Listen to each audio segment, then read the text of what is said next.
সকল দর্শক বন্ধুকে দেবী পক্ষের অনেক অনেক শুভেচ্ছা জানিয়ে আজ আমি আপনাদের সাথে যে রেসিপিটা শেয়ার করব সেটা একেবারেই নতুন রেসিপি নয়। চিরকাল এই রেসিপিটা আমরা সকলেই ভোগের থালিতে খেয়ে আসছি। নমস্কার বন্ধুরা, ওয়েলকাম টু কুকিং উইথ ইচ্ছে। আজ আমি আপনাদের সাথে লাবড়ার রেসিপি শেয়ার করব, যেটা বানানো ভীষণ সহজ। তবে আমি কিভাবে বানাই সেটাই আজকে আপনাদের সাথে শেয়ার করছি।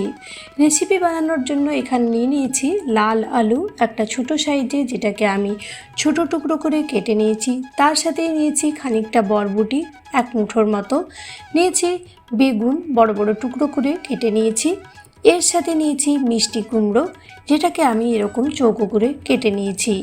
যে সবজি যেমনভাবে সেদ্ধ হবে, যাতে সকল সবজি ঠিক মতো সেদ্ধ হয়, সেভাবেই আমাদের সবজিগুলো এখানে কেটে নিতে হবে। কেননা এই সবজিতে জল দেওয়া হবে না, সবজি নিজে নিজেই সেদ্ধ হতে হবে। তাই এরকমভাবেই সবজিগুলোকে কাটতে হবে। নিয়েছি শিম অল্প একটু, আর মিডিয়াম সাইজের একটা ফুলকপি। আপনারা চাইলে এখানে শিম এবং বরবটি দুটো নাও নিতে পারেন, বা একটা যে কোনো নিতে পারেন, বা আপনারা বিনসও নিতে পারেন। নিয়ে নিচ্ছে একটা ছোট সাইজের বিট আর একটা বড় সাইজের গাজরকে ছোট ছোট একেবারে স্লাইস করে আমি এখানে কেটে নিয়েছি। এখানে যে সবজিগুলো নিচ্ছি, আপনাকে যে সেই সবজিগুলোই নিতে হবে সেটা কোনো কথা নেই। আপনি যে কোনো অন্য সবজিও নিতে পারেন এর সাথে আরও কিছু, বা এগুলোর মধ্যে কিছু বাদও দিতে পারেন। একটা টমেটো, খানিকটা কড়াইশুঁটি বা মটরশুঁটি, 3টে মিডিয়াম সাইজের আলু আমি এখানে নিয়ে নিয়েছি। এইগুলোর পাশাপাশি আমি আরও 2টো সবজি যোগ করব এর মধ্যে। আপনারা এর পরিবর্তে পুঁই, থোড় এগুলো নিতে পারেন। নিয়েছি বাঁধাকপি ছোট বাটির 1 বাটি কেটে নিয়েছি, আর পালং শাক বড় বাটির 1 বাটি কেটে নিয়েছি। এই দিয়েই রান্না হবে আজকের সাবেকি অথচ ঘরোয়া রেসিপি লাবড়া। রেসিপি বানানোর জন্য এখানে আমি প্রথমেই সবজির পাশাপাশি একটা মশলা রেডি করে নিয়েছি।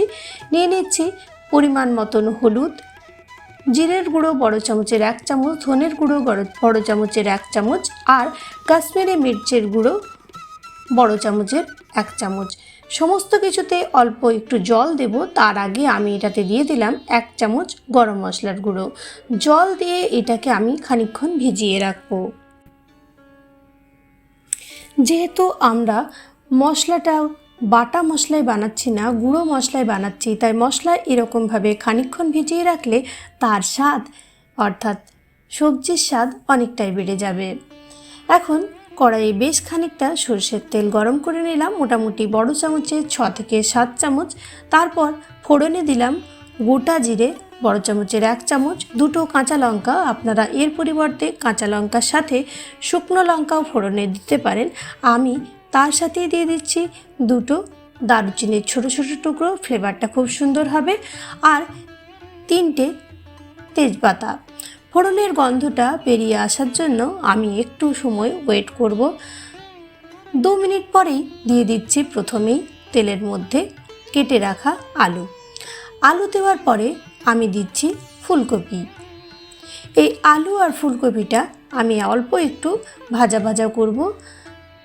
তার আগে দিয়ে দিলাম গাজর আর বিট, আর যে আমরা লাল আলুটা কেটে রেখেছিলাম সেটাও।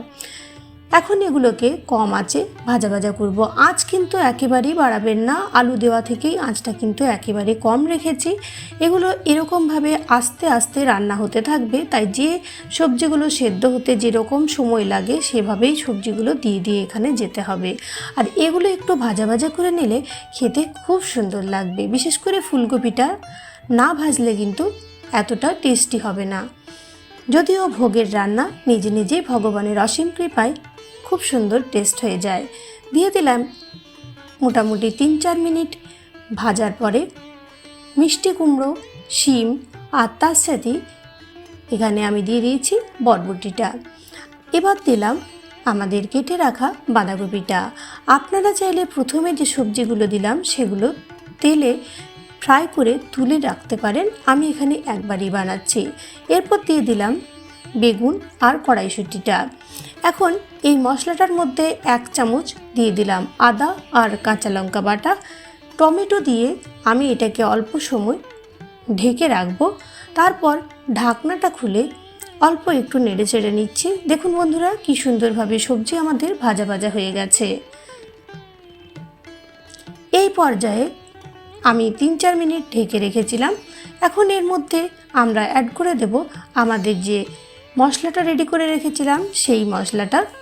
এই মশলাটা দেওয়াতে লাবড়ার স্বাদ অনেকটাই বেড়ে যাবে। আর এই রেসিপিতে কিন্তু কোনো রকম বাড়তি কিছু লাগবে না, একেবারে ঘরোয়া রেসিপি যা আমাদের সবারই রান্নাঘরে পাওয়া যায়, সেই সব মশলাতেই কিন্তু সবজির স্বাদ অসাধারণ হবে।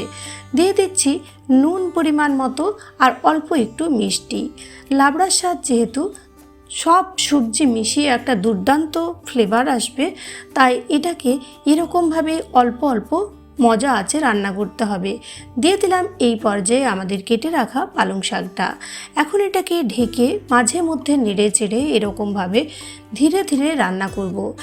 বারবার ঢাকনাটা খুলতে হবে, কিছুক্ষণ পর পর দেখতে হবে নিচে যেন ধরে না যায়, অর্থাৎ জল আছে কিনা এবার এইটুকুই দেখা কাজ, আর কিন্তু কোনো কাজ নেই। এরকমভাবেই কম আঁচে আপনাকে রান্নাটা করে যেতে হবে। আঁচ কিন্তু কোনোভাবেই বাড়ানো যাবে না।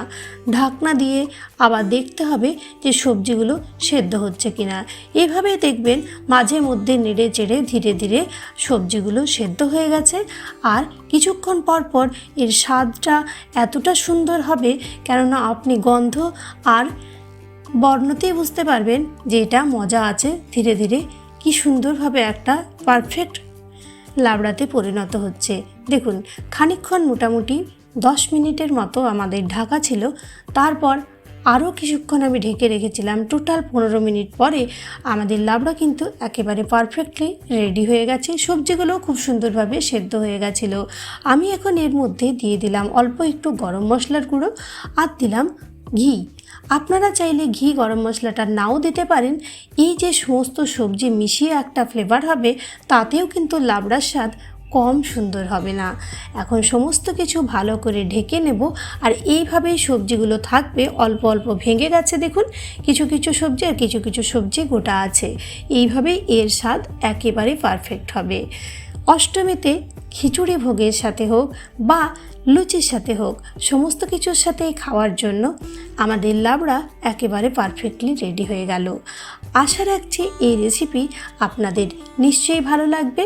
বাড়িতে অবশ্যই ট্রাই করার অনুরোধ রইল। যদি ভালো লেগে থাকে রেসিপি, তাহলে প্লিজ একটা লাইক করে যান, কমেন্ট করে জানাবেন যে রেসিপিটা আপনার কেমন লেগেছে। আর চ্যানেলে প্রথম দর্শক বন্ধু হলে প্লিজ ফুল ভিডিওটাকে ওয়াচ করে চ্যানেলটাকে সাবস্ক্রাইব করে পাশে থাকা বেল বাটনটা অবশ্যই অলে সেট করে দেবেন। সবাই ভালো থাকবেন, সুস্থ থাকবেন, ভালো করে পুজো কাটান। ধন্যবাদ ভিডিওটা ফুল ওয়াচ করার জন্য।